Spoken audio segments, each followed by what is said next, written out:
नमस्कार दोस्तों।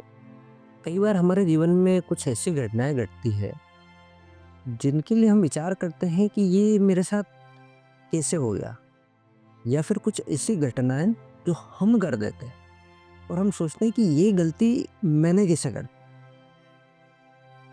दोनों ही चीज़ें होती हैं, सभी के साथ होती हैं। कई बार हमारे घर में ऐसा भी होता है कि हमने किसी सदस्य से बहुत छोटी-सी कोई बात कही या मज़ाक किया और उसे उसने हमें इतना गंदा रिप्लाई दिया, या इतने भयंकर तरीके से डाँट दिया कि हम सोचते हैं कि यार मैंने इतनी बुरी बात तो नहीं बोली थी। फिर मैंने क्या बोल दिया था इसको? ऐसा कुछ भी नहीं बोला था, फिर इसने इससे मुझसे ऐसा क्यों कहा? फिर हो सकता है सामने वाला व्यक्ति आपसे माफ़ी भी माँग ले, और या फिर हो सकता है वो जस्टिफ़ाई कर दे कि तेरा ऐसा कहने की वज़ह से मैंने ऐसा कहा था।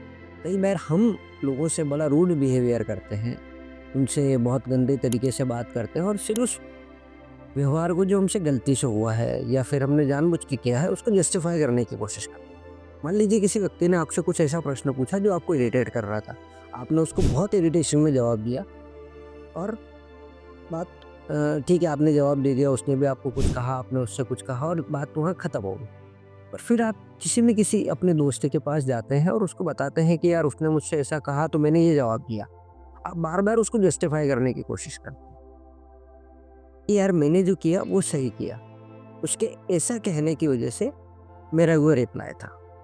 इस संबंध में कहानी पे चर्चा करेंगे तो शायद मैं जो कहना चाहता हूँ बात थोड़ी-सी क्लियर हो पाएगी। क्योंकि विषय थोड़ा-सा जटिल है। एक बार जैन कथा है कि एक बार एक जैन गुरु ने अपने एक शिष्य से कहा है कि चाय पियो। चाय का एक कप दिया उसके हाथ में और फिर जैसे वो चाय का उसने कप उठाया शिष्य ने, उसने एक हाथ का धक्का मारा, सारी चाय नीचे गिर गई। जैन गुरु ने पूछा कि चाय कैसे गिर गई?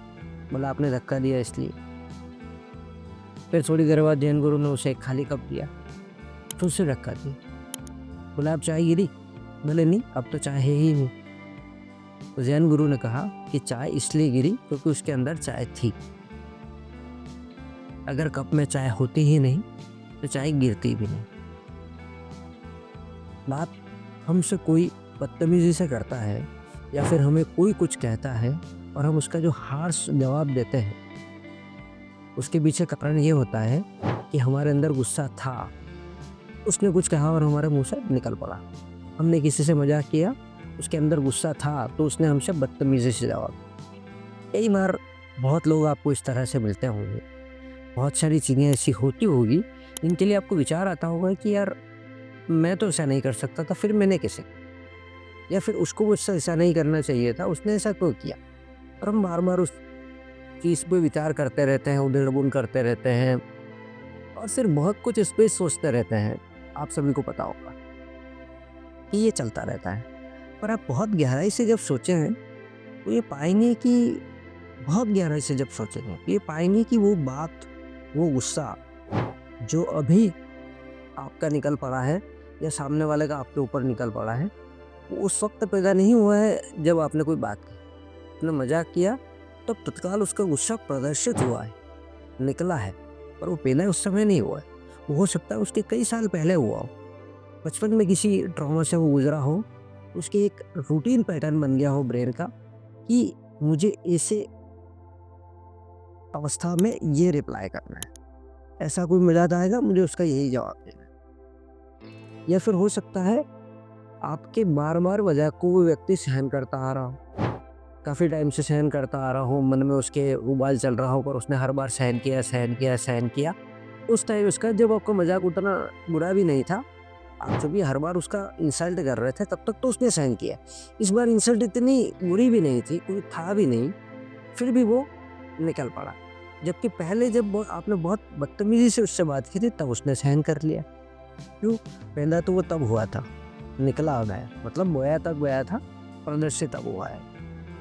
इसी तरीके से कहीं भी 2 लोगों के व्यवहार में आप देखिएगा और खुद के व्यवहार में देखिएगा, दूसरे को देखने से शायद आप उन्हें अच्छे तरीके से ना समझ पाएँ, कि हर बार जब आपका व्यवहार किसी के प्रति बहुत अच्छा भी होता है या बहुत बुरा भी होता है, तो आप देखिएगा कि वो उस समय तत्काल पैदा नहीं हुआ है, उस समय तत्काल दिखा है, वो बहुत पहले गया था। इसलिए आज जो आप रो रहे हैं, अपने में प्रेम बोइए, विश्वास बोइए, अच्छा विचार बोइए, ताकि एक समय बाद जब वो बड़े हों तो सिर्फ वही रह जाए।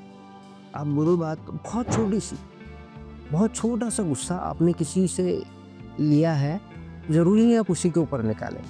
हो सकता है बॉस ने आपको डाँटा, वो गुस्सा अपने अंदर सोचते रहे, विचार करते रहे और जब घर चले गए, तो आपको भी फिर पता चलेगा कि कब वो घर के किसी सदस्य पे निकलेगा। आपको लगेगा कि उसकी गलती की वजह से, क्योंकि वो मस्ती कर रहा था, आपका बच्चा जो भी होगा, या फिर उसने कुछ नुकसान किया उसकी वजह से गुस्सा आया। असल में वो नुकसान की वजह से नहीं आया, नुकसान की वजह से तो वो बाहर निकला है, था तो वो कब से ही। बहुत गहरी बात है, बहुत ही शांत मन से विचार कीजिएगा, क्योंकि मैं भी अब चीज़ों को समझने लगा हूँ, तो अब मैंने परिवर्तन लाना शुरू किया। ये जो परिवर्तन है, ये जो विचार है, इस तरह की जो धारणा मेरी विकसित हुई है, ये श्री श्यामजी मुजावदिया जो एक मोटिवेशनल स्पीकर है, उनके वीडियोस, उनके क्लासेस सुनने के बाद मेरे मन में पैदा हुए हैं और मेरा जीवन बहुत अच्छे से मैं दृष्टा भाव से अब देखने लगा हूँ। तो मैं अपने गुरु से श्यामजी मुजावदिया का भी धन्यवाद अदा करता हूँ और सभी से निवेदन करता हूँ कि आप भी विचार कीजिए, क्योंकि अल्टीमेटली जो जीवन मिला है वो खुश रहने के लिए मिला है, उदास रहने के लिए नहीं। तो बार-बार किसी चीज़ पे इतना परेशान होने, दुखी होने की कोई आवश्यकता नहीं है। ये जो यहाँ बोया गया है वो कहीं और निकलेगा और आज जो आप प्रदर्शित कर रहे हैं वो आज की वजह से नहीं है। तो परेशान होने की ज़रूरत नहीं है, दुखी होने की ज़रूरत नहीं है। अपने ब्रेन की कंडीशनिंग कीजिए, ब्रेन की, सबकॉन्शियस माइंड की अच्छे से प्रोग्रामिंग कीजिए, सब कुछ ठीक होगा। शुक्रिया, धन्यवाद, थैंक यू।